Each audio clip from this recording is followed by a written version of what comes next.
Olá, galera, tudo bem? Hoje nós temos nossa terceira aula sobre petição inicial. Já passamos pelos requisitos da petição inicial e ao falarmos dos requisitos da petição inicial, um deles era o pedido. E é sobre ele que será a nossa aula de hoje. As nossas próximas aulas, hoje e amanhã, serão sobre o pedido. Hoje nós vamos ver uma série de questões relevantes sobre o pedido e amanhã nós vamos falar das hipóteses de cumulação de pedidos. O pedido, pessoal, é relevantíssimo no processo. O pedido é o objeto do processo. Há muito tempo havia uma polêmica sobre se o pedido era mesmo objeto do processo. Alguns posicionavam a lide como objeto do processo, lembrando que lide, inclusive na definição do Carnelucci, né, é conflito de interesses trazido ao processo, mas se constatou que nem todo processo tem lide. Há processos em que a lide não se instaura e ainda assim esses processos existem, tramitam validamente e são julgados. E ali é necessário haver, então, um objeto do processo. Dizer que a lide seria o objeto do processo equivaleria a dizer que existem processos sem objeto, na medida em que há processos sem lide. Portanto, veio a teoria processual. E aí nós temos uma série de clássicos do processo que trabalham essa questão sob várias perspectivas diferentes, né? O Schwab lá na Alemanha, o Guasp na Espanha, e posicionam o objeto do processo no pedido ou na pretensão. O que é, então, este pedido ou esta pretensão? É aquilo que se espera quando se ingressa com o processo. É aquilo que se quer. Daqui a pouquinho nós vamos ver como esse pedido é formulado, mas basicamente quando nós falamos em pedido, nós estamos falando naquela manifestação que se espera do Estado para garantir a tutela adequada do direito material. Processo, então, ou melhor, o objeto do processo é o pedido. O pedido é a pretensão. Vamos tratar como sinônimos aqui, na ideia de pretensão processual, aquela pretensão que está no processo. E é também o mérito. Quando nós falamos em mérito, em objeto do processo, em mérito, nós estamos falando em pedido. Julgar o mérito significa julgar o pedido. Claro que, em especial com o CPC de 2015, algumas nuances diversas foram trabalhadas aí, em especial em razão da construção dos limites objetivos da coisa julgada. É muito bacana estudar o pedido e o objeto do processo, a causa de pedir, essas questões iniciais que estamos vendo agora, com um olhar também sobre a coisa julgada, mas a coisa julgada não é temática para estudarmos agora. Quando vocês estudarem a coisa julgada na próxima etapa aí do estudo do processo de vocês no próximo ano, aí nós voltaremos nessas discussões, porque de fato faz toda a diferença e nós precisamos ter uma análise conjunta do pedido com os limites objetivos da coisa julgada, deixemos-os para lá. Por hora, vamos incorporar a ideia de que o pedido é a pretensão, é o mérito, é o objeto do processo. E é relevantíssimo por vários motivos. É um elemento identificador das demandas. Então, para eu saber se duas demandas são iguais, vocês já sabem disso, né? Nós temos que olhar para as partes, pedido e causa de pedir. E por que é importante saber se nós temos duas ações, duas demandas idênticas? É importante porque isso pode configurar litispendência, pode configurar coisa julgada. Então, aí nós já temos uma importância para o pedido. Além disso, o pedido ajuda a traçar os limites da decisão judicial. Nós já vimos que a petição inicial é vista como o projeto da sentença e a causa de pedir também orienta a atividade jurisdicional, ressalvadas aquelas situações do iura novit cura e do da mihi facto dabit bius. Porém, ainda assim, nós temos na causa de pedir um limitador para a atividade jurisdicional. No pedido também. O pedido, gente, é formulado pela parte. Impera aí um princípio de que vocês já ouviram falar lá no primeiro semestre, com certeza, que é o princípio da demanda. A demanda inicia por iniciativa das partes e nos limites do que as partes trazem para o Poder Judiciário.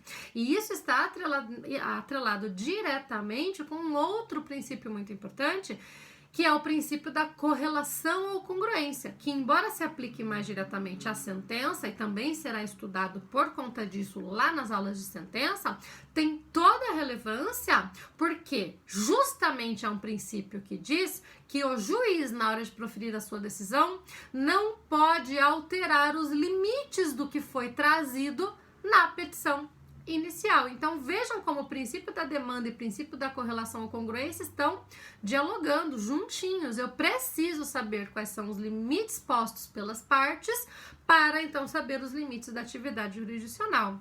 O princípio da correlação ou congruência exige que o juiz se atenha aos limites do pedir e da causa de pedir, sendo vedada a prolação de sentenças de decisões extra, ultra ou citra petita, que são aquelas decisões que ou ultrapassam os limites do pedido, dando algo a mais do que foi pedido, ou dão algo diferente do que foi pedido, ou deixam de analisar pedido ou argumentos formulados pelas partes. É muito importante, então, essa compreensão do princípio da demanda à luz do princípio, ou ao lado do princípio da correlação ou congruência, e o pedido contribui para essa análise, para esse estabelecimento desses limites que são postos pelas partes no processo à decisão judicial. Também o pedido, como eu disse para vocês, vai nos ajudar a encontrar os limites objetivos da coisa julgada. Não só ele, mas também ele nos ajudará a encontrar os limites dentro do processo em que a autoridade da coisa julgada opera. O que exatamente dentro de uma decisão se torna imutável pela autoridade da coisa julgada, e isso depois também vocês construirão lá nas aulas da coisa julgada. Então vejam como o pedido tem toda essa relevância, né? E é muito importante nós compreendermos exatamente o pedido, porque olhem só os impactos, os reflexos que esse pedido traz para toda a atividade jurisdicional, ok? O pedido tem 2 requisitos, ele deve ser certo e determinado, são requisitos cumulativos. O CPC de 73 errava aí, ele trazia a previsão de pedido certo ou determinado, mas era pacífico na doutrina que esse ou era errado. Então o pedido deve ser certo e determinado, o pedido deve ser explícito, a parte deve dizer exatamente tudo aquilo que ela quer. O professor Calmon de Passos, eu coloquei até para vocês ali no material, né, de vocês, tem uma definição incrível disso, né? Quando ele vai falar sobre a interpretação do pedido, né? Ele vai dizer: deve-se extrair do pedido tudo o que nele se contém e só o que nele se contém. Brilhante como tudo, né? Que o professor Calmon de Passos escrevia e falava essa definição do professor Calmon de Passos. De fato, gente, o pedido deve ser certo e determinado, porque nele tem que constar tudo aquilo que a parte pretende obter do poder judiciário, sendo vedada a concessão de pedidos implícitos. O juiz não pode ficar escarafunchando no pedido para procurar ali pedidos que a parte não formulou. E deve ser determinado também, porque o pedido tem que ser definido quanto a qualidade e quantidade. Se você quer uma indenização por danos materiais ou morais, você tem que dizer exatamente quanto você quer, de que montante é essa indenização. Se você quer que o réu cumpra uma obrigação de fazer, você tem que dizer exatamente que obrigação de fazer é essa. Se você quer que o réu entregue algo, cumpra uma obrigação de entrega de coisa, você precisa exatamente dizer o que você quer que esse réu entrega. E se for, por exemplo, sacas de café decorrentes de um contrato celebrado com esse réu, você tem que dizer a quantidade disso, a qualidade dessas sacas.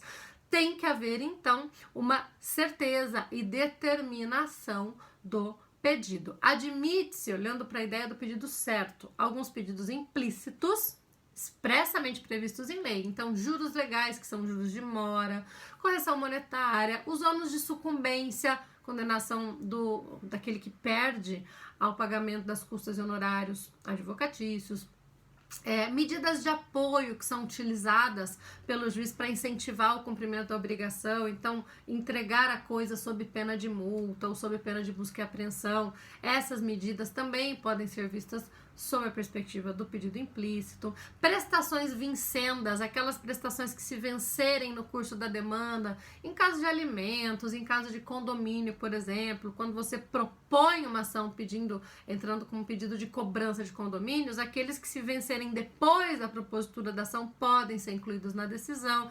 Enfim, temos ali exceções aos pedidos certos, ou seja, casos em que os pedidos podem ser implícitos, porém são muito pontuais, e essas que decorrem expressamente em lei, correção monetária, enfim, aquelas que quase que naturalmente têm que ser incluídas mesmo na decisão.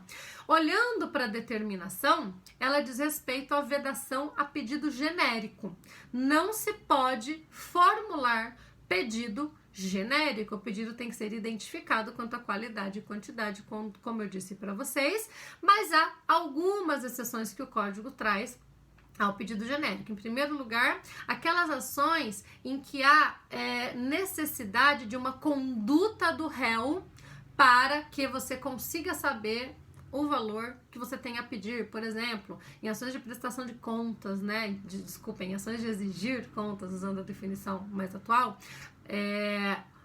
muitas vezes você precisa que o réu preste contas para dessas contas ser possível verificar o montante devido e aí sim formular esse pedido. Ou quando for necessária uma prova pericial, por exemplo, para se arbitrar o valor do dano. Você sofreu lá danos materiais, mas você não sabe quanto, precisa de uma perícia no veículo que foi objeto do acidente, etc., para que se possa aferir a quantia. Ou nas ações universais, quando nós tivermos massa falida, partilhas, ações em que eu preciso primeiro verificar que bens integram aquela massa, que bens integram aquele instituto, e aí eu posso, então, calcular o valor devido. Mas vejam que são 3 hipóteses muito excepcionais e só nelas é possível formular pedido genérico. Eu trouxe no material de vocês várias decisões da jurisprudência tentando orientar essas decisões, essas discussões. Nem mesmo dano moral, gente, que muita gente sempre incluiu como pedido genérico, né? Era muito comum nós vermos ali pedidos de danos morais a serem arbitrados pelo juiz. Isso não pode existir, nunca pôde existir. Agora menos ainda. Nunca foi possível formular pedido genérico de dano moral, embora a jurisprudência entendesse possível. Mas não devia ser possível, porque o dano moral é a parte que tem que arbitrar e dizer, e quantificar, dizer de quanto foi o dano moral que ela sofreu. Agora, com o CPC de 2015, ficou mais fácil ainda defender que não pode haver pedido genérico de dano moral, na medida em que o dano moral tem que ser quantificável para fins de valor da causa. O artigo que prevê especificamente os valores das causas, nós já estudamos isso, vai dizer que em caso de pedido de dano moral, o valor da causa corresponde ao pedido, ao valor do pedido. E o pedido orienta, de fato, a construção do valor da causa. Então, nessas situações, nós podemos concluir que não é possível formular pedido genérico de dano moral mais no processo civil brasileiro, no processo brasileiro, ok? Disso tudo que nós falamos, decorre uma questão muito importante, gente, que diz respeito à interpretação do pedido. O pedido tem que ser interpretado à luz do que constar na petição inicial, é claro. Mas havia no CPC de 73 uma regrinha que não existe mais no CPC de 2015, que dizia que os pedidos devem ser interpretados restritivamente. Era o artigo 293 do CPC de 73. Este artigo não tem correspondência no CPC de 2015. Como que o CPC de 2015 trata a interpretação do pedido? Ele vai dizer lá no parágrafo 2º do artigo 322 que a interpretação do pedido deve levar em conta o conjunto da postulação e a boa-fé. Vamos voltar lá no conceito do professor Calmon, né? Deve-se entender no pedido tudo aquilo que ele contém, mas somente o que ele contém. Ou seja, continua sendo vedada a interpretação extensiva do pedido. Continua sendo vedado que o juiz inclua no pedido palavras que o autor não trouxe, coisas que o autor não trouxe. Porém, é possível considerar o conjunto da postulação, ou seja, ainda que lá na hora de formular o pedido, a parte não tenha sido muito clara quanto a um pedido especificamente formulado, mas da leitura da inicial decorre ser evidente que ela quis aquilo, é possível então se compreender que aquele pedido foi formulado. A interpretação do pedido, então, leva em consideração o conjunto da demanda, tudo aquilo que constar na petição inicial, leva em consideração a defesa do réu também, porque não pode haver prejuízo à defesa do réu nessa interpretação, e leva em conta a boa-fé também na construção desse pedido. Eu coloquei, inclusive, no material de vocês um trechinho do professor Fred, do livro 1 do curso dele, em que ele resume de forma bem bacana quais são, então, essas orientações para a interpretação do pedido. Ele vai dizer exatamente nessa linha, né? O que é importante lembrar é que nós jamais poderemos ter aí um prejuízo à defesa, reiterando isso, do réu. Então, não é possível que um pedido que jamais tenha sido cogitado no processo e, portanto, o réu não tenha se defendido dele, acabe por ser concedido na sentença.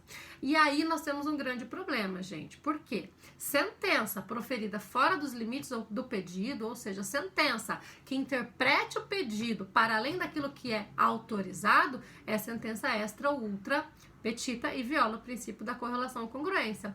Porém, os tribunais são muito tranquilos quanto à possibilidade de uma interpretação ampla do pedido. Eu já trouxe alguns casos para vocês no material e no final da aula de hoje eu quero trabalhar com vocês casos reais para que nós possamos construir juntos. Será que aqui foi correta a interpretação que o judiciário autorizou que se fizesse desse pedido? Será que de fato era possível depreender este pedido do conjunto da postulação, da integralidade da demanda? Ou será que aqui o juiz acabou extrapolando os limites do pedido?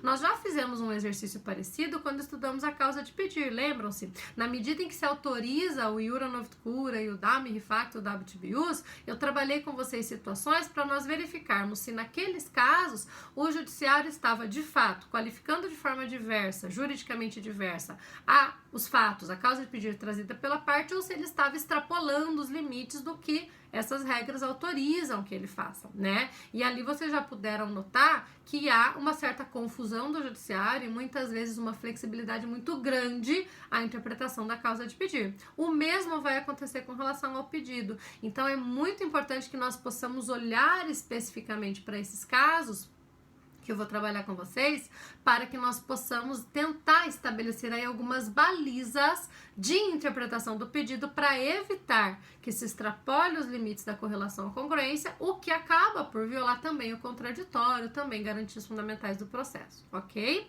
E também nesse tema incluiremos o tema dos processos estruturais. Eu não vou falar deles aqui para vocês.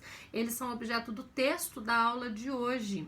Um texto do professor Sérgio Arenhart, bem legal, sobre decisões estruturais. E ali vocês vão compreender por que é importante pensar o processo estrutural, as decisões estruturais, quando nós estudamos a interpretação do pedido. Justamente porque nos processos estruturais nós temos um espaço ou uma necessidade de, em algumas situações, e com muito critério para isso, é claro, relativizar o princípio da demanda, em alguns casos até mesmo o princípio da congruência ou correlação. Podemos também pensar em formas de evitar isso nos processos estruturais, tá? Mas eu só vou dar um spoilerzinho aqui para vocês. Eu não vou falar sobre isso. Vocês vão ler o texto de processo estrutural e depois, na nossa aula ao vivo no Collaborate, nós vamos conversar sobre eles. Eu quero focar muito com vocês, além de tirar as dúvidas que vocês tenham sobre essa aula, nessa ideia de processo estrutural, e alguns cases também terão por objeto isso, ok, pessoal? Anotem então todas as dúvidas e tragam isso para nós discutirmos depois. Quando nós falamos em pedido, também é importante nós olharmos para as espécies de pedidos que podem ser formulados. Claro que aqui nós temos algumas das espécies, não são só essas, né? Mas são importantes é importante destacarmos essas, né? É possível falar num pedido cominatório, é um pedido que impõe um fazer, um dar, um entregar, sob pena de alguma medida coercitiva, sob pena de uma multa. Por exemplo, o professor Talamini e o professor Vanner vão trazer essa categoria de pedido lá no curso avançado deles.